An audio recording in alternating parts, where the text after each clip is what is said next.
Rivaio e o magnetismo. Todos nós sabemos que existem duas pessoas importantíssimas para o estudo do magnetismo, que foi Franz Anton Mesmer, e o Marquês de Puységur, que foi o seu seguidor. São os grandes nomes, os dois grandes nomes do estudo do magnetismo na Europa. Allan Kardec era um estudioso do magnetismo. Ele conhecia profundamente a obra do Marquês de Puységur e de Mesmer também. Ele diz, ali no Livro dos Espíritos, no capítulo 8º, para o Espiritismo, o sonambulismo é mais do que um fenômeno psicológico, é uma luz projetada sobre a psicologia. É aí que se pode estudar a alma, porque é onde esta se mostra a descoberto. Portanto, a influência dos estudos de Kardec sobre o magnetismo foram de cabal importância na formação do Livro dos Espíritos, a partir do momento em que ele começa a estudar o fenômeno das mesas girantes. Então, ele tira toda a possibilidade de charlatanismo que poderia estar envolvendo o fenômeno, justamente por ele conhecer como que o magnetismo funcionava, né? Então, ele tira todas essas possibilidades até chegar a compreender que por trás do fenômeno não era somente o magnetismo animal que estava presente, mas sim entidades e seres humanos, conforme ele constata depois, né, que manipulavam, portanto, as energias daquele ambiente e faziam com que os objetos se movimentassem.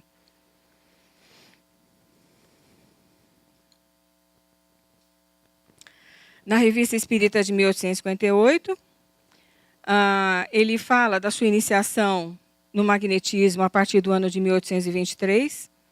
Ele fazia também estudos paralelos do sonambulismo, pesquisas em livros escritos por homens de evidência na época.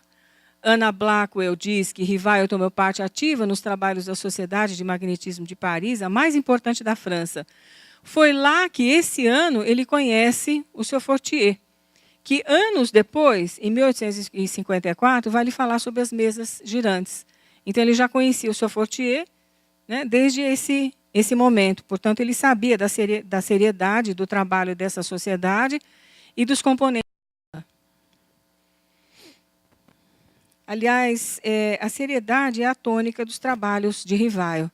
Ele nunca se torna membro de nenhuma sociedade onde ele acha que os frutos desse trabalho não são sérios. Ele era um homem sério.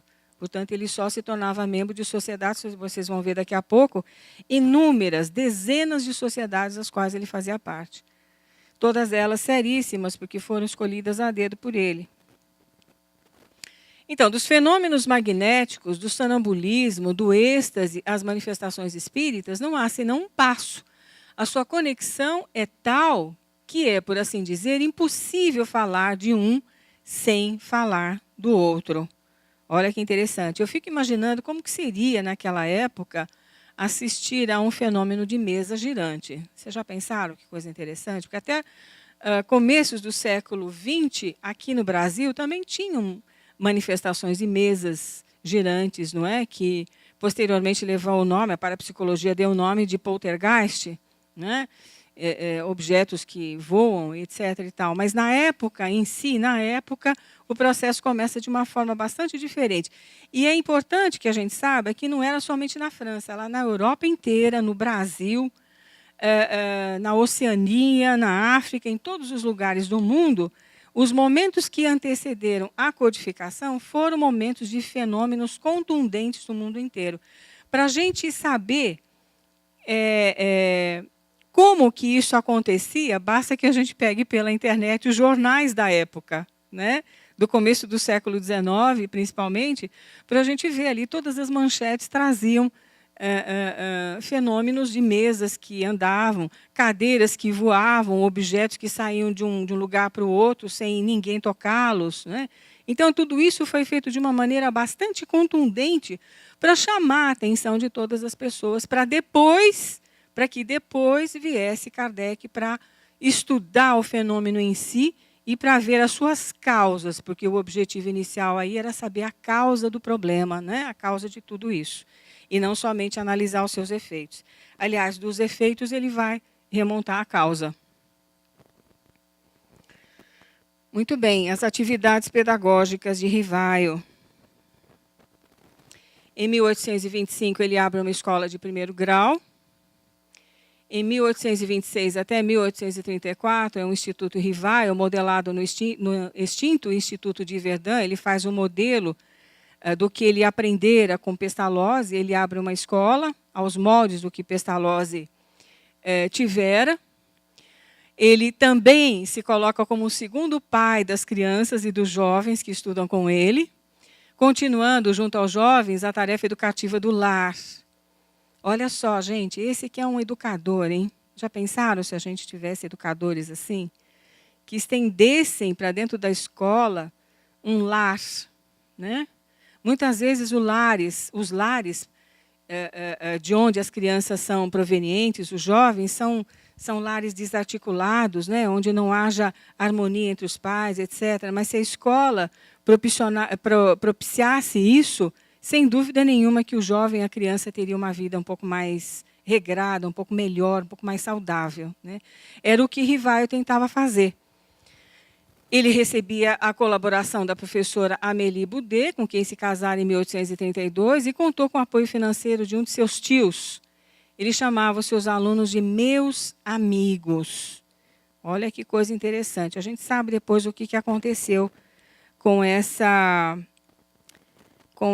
oferta financeira do seu tio, né? Se todo mundo já pesquisou a vida de Kardec, sabe que o seu tio, infelizmente, não pôde lhe dar apoio, porque ele tinha problemas com o jogo, né? E num dado momento ele perde tudo, todos os seus bens, etc., e ele não pode mais ajudar Rivaio. E Rivaio, portanto, é obrigado a fechar o seu instituto, porque ele não tinha como mantê-lo. Olha que coisa interessante o que fala o biógrafo Zeus Van Tuyl. Consagrando-se às funções diretivas e educativas na instituição Rivaio, o jovem Denizar ocupava as horas de lazer para preparar aulas, para escrever sobre assuntos e problemas relacionados com a educação, para trocar ideias com seus colaboradores e amigos de magistério, num diálogo que visava, sobretudo, ao aperfeiçoamento da arte de ensinar. Tal propósito, ele mesmo expressara desse modo, abre aspas, esforço-me em reformar o que me parece defeituoso, em acrescentar o que se me afigura útil, em aproveitar, em suma, das observações que faço diariamente com relação aos meus alunos. Olha a dedicação, gente, integral, né? Em verdade, ornavam-lhe a personalidade de professor qualidades como o amor ao estudo, o culto ao saber, o destemor das ideias, a força moral para se fazer respeitado e querido.